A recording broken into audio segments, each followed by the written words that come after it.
ये कंप्लेन मैंने कमिश्नर साहब को पर्सनली दिया। पहली बार तो कमिश्नर साहब ने अटेंड किया, दूसरी बार बोला कि मैं थोड़ा बिजी हूँ कर्नल साहब, अब मेरे पीए को दे दो। मैं पीए को दे दिया, कोई एक्शन नहीं। तो ये लोग बता रहे हैं कि जो लोग यहाँ के परमानेंट निवासी हैं, चाहे वो गांव के लोग हों चाहे सोसाइटी के लोग हों, ये कह रहे हैं कैंसर तक की बीमारियां यहाँ कैंसर पे बहुत लोग- ज़्यादा है हमारे गांव में, बहुत ज़्यादा कैंसर है।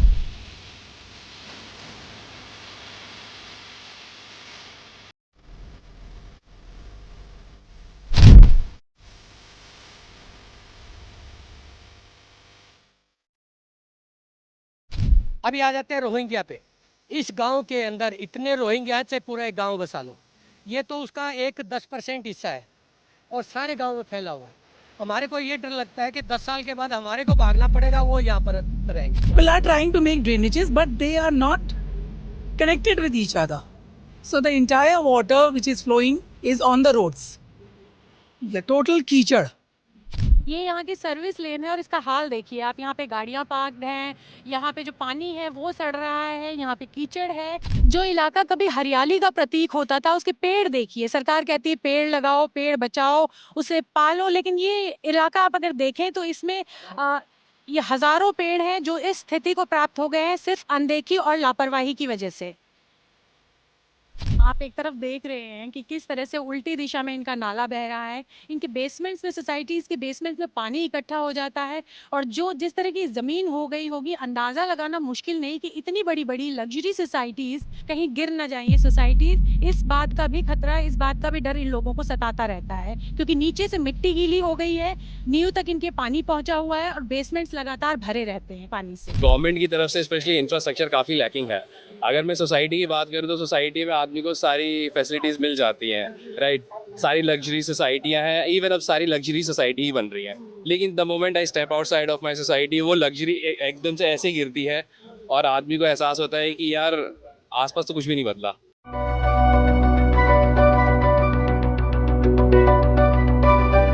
इस वक्त मैं मौजूद हूँ सेक्टर 112 में, जहाँ पे बड़ी-बड़ी सोसाइटीज़ हैं। 2 सोसाइटीज़ यहाँ पे टाटा की हैं।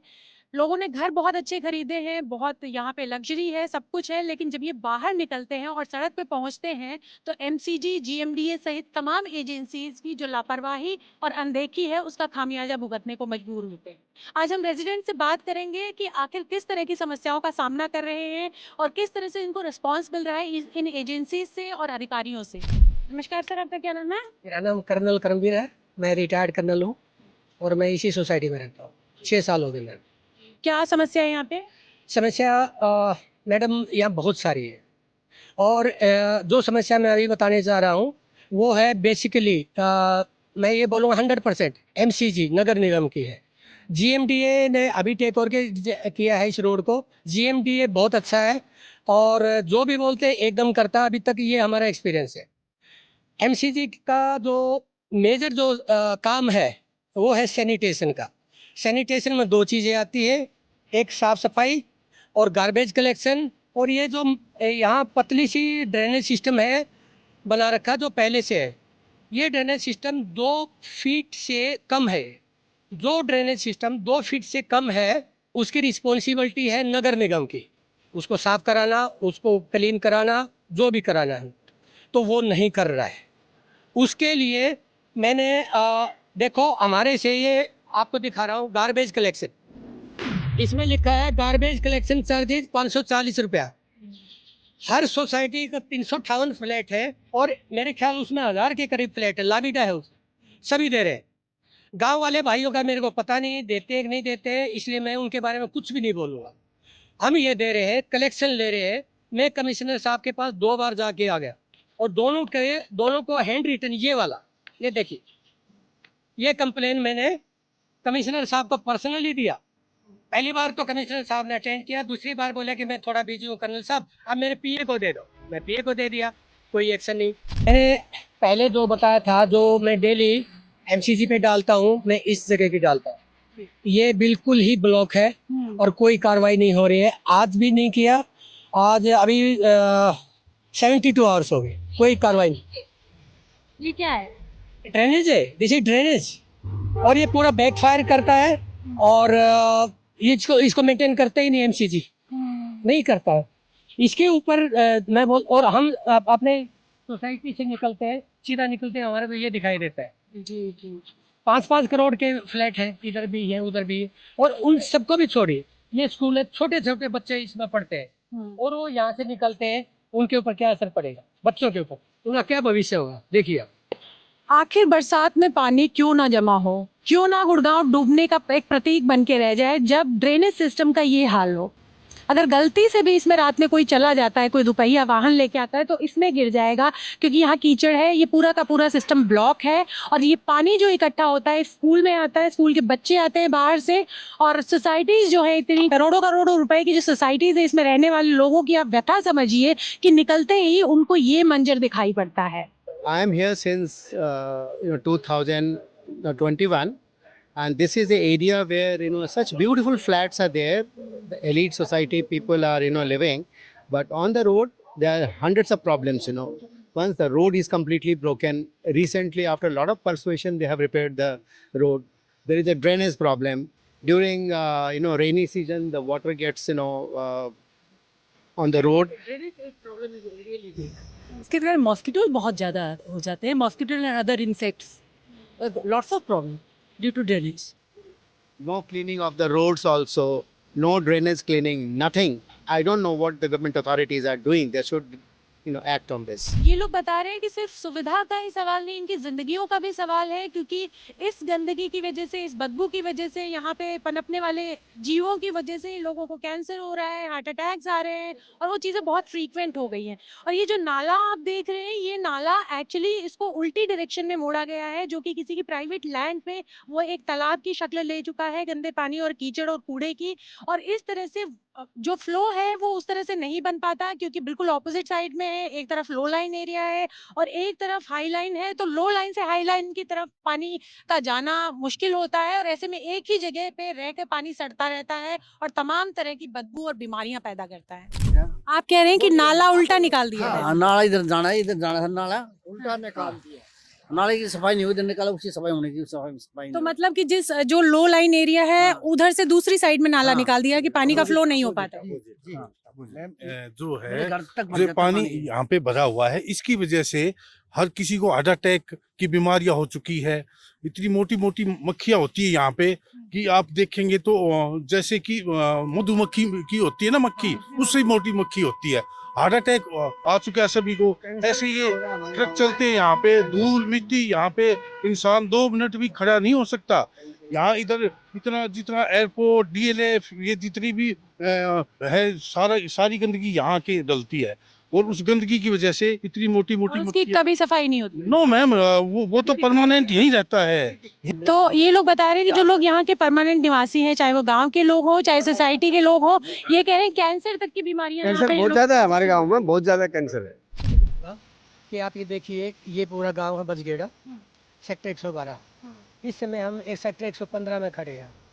यहाँ इस जगह के ऊपर जो पानी है जिसकी आप बात कर रही थी, ये पानी पूरा सेक्टर 113, 112, 114, 115 सारा इसी में आता है। ड्रेनेज का पूरे बजगेड़ा का, पूरी कंपनियों का सारा ही आता है। पानी तो आ जाएगा लेकिन ड्रेनेज सिस्टम तो नहीं है। आपको अभी दिखा था ड्रेनेज सिस्टम की क्या हालत है, अभी ये बैक फायर कर रहा है। मैं बात कर रहा हूँ 1 महीना पहले या 2 जेई थे, एक नगर निगम का जेई था और एक जीएमडीए का। जीएमडीए का बोलता है कि आप यहाँ नहीं छोड़ोगे क्योंकि सीएम विंडो पे डाल के आप यहाँ नहीं करो। नगर निगम का बोलता है भाई हम कहाँ करें, वो दोनों आपस में फाइट करें। और सबसे नीचे लेवल के अधिकारी हैं, जूनियर इंजीनियर, वो क्या करें, लेकिन ये ऊपर वाले अधिकारियों ने सोचना पड़ेगा। तो सारा पानी यहाँ आता है। दूसरा जो कचरा है सिकंदरपुर, उसके बाद उद्योग विहार, उसके बाद डीएलएफ, पालम विहार और बजगेड़ा, सारे का सारा कंप्लीट फैक्ट्रियों का कचरा ये आपके सामने यहाँ देख रहे हो, सारा यहाँ पे आता है। अभी आ जाते हैं रोहिंग्या पे। इस गांव के अंदर इतने रोहिंग्या से पूरा एक गांव बसा लो, ये तो उसका एक 10% हिस्सा है और सारे गांव में फैला हुआ है। हमारे को ये डर लगता है कि 10 साल के बाद हमारे को भागना पड़ेगा, वो यहाँ पर रहेंगे। तो जो हालात आपने देखे हैं उसमें बहुत ज़्यादा आप कुछ बोलने का पॉइंट नहीं बनता, क्योंकि आप सब देख सकते हैं और समझ सकते हैं। लेकिन जो गुड़गांव की सिस्टम की जो विफलता है वो सिर्फ इसलिए है कि कई एजेंसीज का घालमेल है। जीएमडीए कुछ कहती है, जीएमडीए कुछ जारी करती है लेटर, एमसीजी उसको अपोज करती है, एमसीजी कुछ करना चाहती है, जीएमडीए उसको अनुमति नहीं दे पाता। तो जो एजेंसीज का जो घालमेल है, जो मिक्सचर है, जो उनके अंदर सामंजस्य की कमी है, उसकी वजह से निवासी परेशान हो रहे हैं। We just hope that MCG takes care of the infrastructure, the cleanliness, and the stormwater drainage, so that we residents, we are more than 2,000 people in an area of 1/2 square kilometer. So such a high density of population, and we are all voters.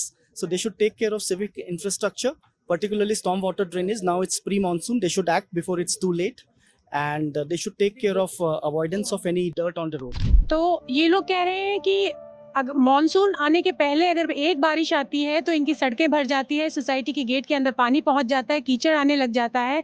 अगर time से action ले ले विभाग तो निश्चित रूप से monsoon से पहले कुछ राहत मिल सकेगी, नहीं तो मॉनसून के बाद फिर से स्थितियां वैसे ही होगी जैसे डूबते गुड़गांव की जो छवि है विश्व स्तर पर दिखाई देती है।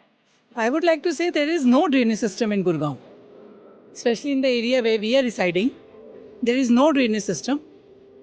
And since last 1 year, I have been noticing people are trying to make drainages, but they are not connected with each other.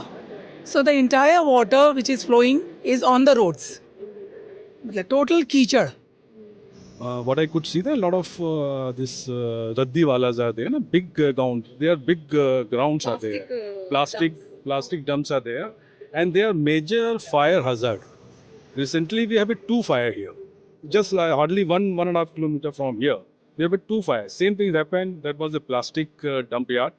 Like this, so many plastic dump yards are here, including the truck body builder. I mean, building bodybuilders. They are making a lot of noise, whether it's a day or night. And I'm 100% sure this sector 112 has been cleared as a residential complex. You can have a commercial activities, like you can have a shops, you can have a SCO, and the commercial sector is designed as a 114. But there also you can't have a warehousing or you can't have any industry. बहुत ही अरमानों से बहुत ही खूबसूरत घर बनाया हुआ है, लेकिन इसके सामने अगर आप देखिएगा तो ये है नगर निगम की जमीन जहाँ पे ये कूड़ा मलबा और कीचड़ इकट्ठा हुआ पड़ा है। अब इनसे पूछते हैं कि किस तरह की इनको परेशानी होती है और क्या सोचते हैं। ये आपका घर है? हाँ जी, मेरा घर है ये। मेरे घर सामने नदी है। मेरी मम्मी बीमार रहती है इसी वजह से। हाँ, बच्चे भी बीमार हो गए कई बार। हाँ, बहुत यहाँ गर्मी है इस बार। अच्छा, इसमें गिर गए थे? नाला में गिरे थे उसमें, पैर पड़ गया। पानी एक गंदा नाला उसके पानी के अंदर चला गया, वो डॉक्टर ने ध्यान नहीं दिया, वो एक्सपायर हो गया था, डिस्चार्ज कर दिया वो आते ही फिर। तो देखिए लापरवाही जिंदगियों पर भी भारी पड़ रही है, लेकिन बावजूद इसके कोई सुध लेने को तैयार नहीं है। क्या प्रॉब्लम है सर यहाँ पे? मेरे ख्याल से जो बाहर की रोड्स हैं उनका क्लीनिंग का स्टैंडर्ड बहुत खराब है, इसीलिए जब भी थोड़ा सा बारिश होता है तो रोड का पे पानी भर जाता है। शुरुआती दौर में तो आप लोगों को लगता होगा कि हम साइबर सिटी में रह रहे हैं, गुड़गांव में हैं, अपने रिश्तेदारों को भी बताते होंगे कि हम बहुत अच्छी सोसाइटी में रह रहे हैं, तो उसके बाद आपको जब ज़मीनी हकीकत पता चली तो उसके बाद चीज़ें बदल गई होंगी। यस मैम, कोई ये तो हुआ ही है, क्योंकि अच्छा नहीं लगता जब बरसात में जब वही लोग आते हैं रिश्तेदार, फिर बोलते कहाँ ले लिया मकान, तो बाहर निकलते ही खड़े मिट्टी ऊपरी है, मिट्टी है और तो ड्रेन पानी से भर जाते हैं बारिश के टाइम में, तो काफ़ी इम्प्रूव करने की जरूरत है। मेरा नाम अभिनव है एंड मैं यहाँ पे 2022 में आया था। सो ऑलमोस्ट मुझे आई थिंक 4 इयर्स हो गए हैं। सो 4 इयर्स पे जो मैंने सोचा था, देखिए ये अंडर डेवलप्ड एरिया है थोड़ा सा, it's still in the developing phase है, बट यहाँ पे थोड़ा सा मुझे लगता है ध्यान उतना नहीं है compare to other areas. Government की तरफ से स्पेशली इंफ्रास्ट्रक्चर काफ़ी लैकिंग है। अगर मैं सोसाइटी की बात करूँ तो सोसाइटी में आदमी को सारी फैसिलिटीज़ मिल जाती हैं, राइट, सारी लग्जरी सोसाइटियाँ हैं, इवन अब सारी लग्जरी सोसाइटी ही बन रही हैं। लेकिन the moment I step outside of my society, वो लग्जरी एकदम से ऐसे गिरती है और आदमी को एहसास होता है कि यार आसपास तो कुछ भी नहीं बदला। तो जब हम बाहर जाते हैं, जैसे कि सब लोगों ने बताया, यहाँ ड्रेनेज की बहुत प्रॉब्लम है, बरसात आती है तो स्पेशली बहुत ज़्यादा इश्यूज़ होते हैं। ड्रेनेज के अलावा और भी बहुत सारी समस्याएं इस एरिया की, जैसे यहाँ पे इंफ्रास्ट्रक्चर वाइज है, जैसे other then I would say सिर्फ प्रॉपर्टी वाली शॉप्स के अलावा अगर आप देखेंगे यहाँ पे मार्केट्स एवेन्यूज़ नहीं है, पार्क्स नहीं है, इवन सेफ्टी को लेकर के थोड़ा सा यहाँ पे बहुत ज़्यादा इश्यूज हैं। आप यहाँ पे शाम या जैसे अंधेरा होता है और आप इस सोसाइटी के बाहर गुजरते हैं तो स्ट्रीट में लाइटिंग नहीं है, तो सेफ्टी को लेकर भी बहुत ज़्यादा कंसर्न्स हैं। एंड यहाँ पे ट्रकों की आवाजाही बहुत ज़्यादा है, उनसे दो तरह के रिस्क होते हैं। एक तो ओवरलोडिंग होती है एंड यहाँ पे धूल कॉन्स्टेंटली मेंटेन रहती है। ये जो गांव है इसका मेन रास्ता है, इसके आसपास सोसाइटीज हैं, अच्छे घर हैं, गांव है। लेकिन आप ये देखिए कि इस मेन रास्ते पे अगर कोई लेके गाड़ी लेके जाता है या पैदल जाता है तो कैसे जा सकता है। और अभी ये स्थिति तब है जबकि अभी बरसात नहीं हुई है, भीषण गर्मी है, पानी सूख रहा है। और अगर एक बारिश आ जाती है तो इस इलाके का क्या हाल होगा, यहाँ रहने वालों का अंदाजा लगाना मुश्किल नहीं।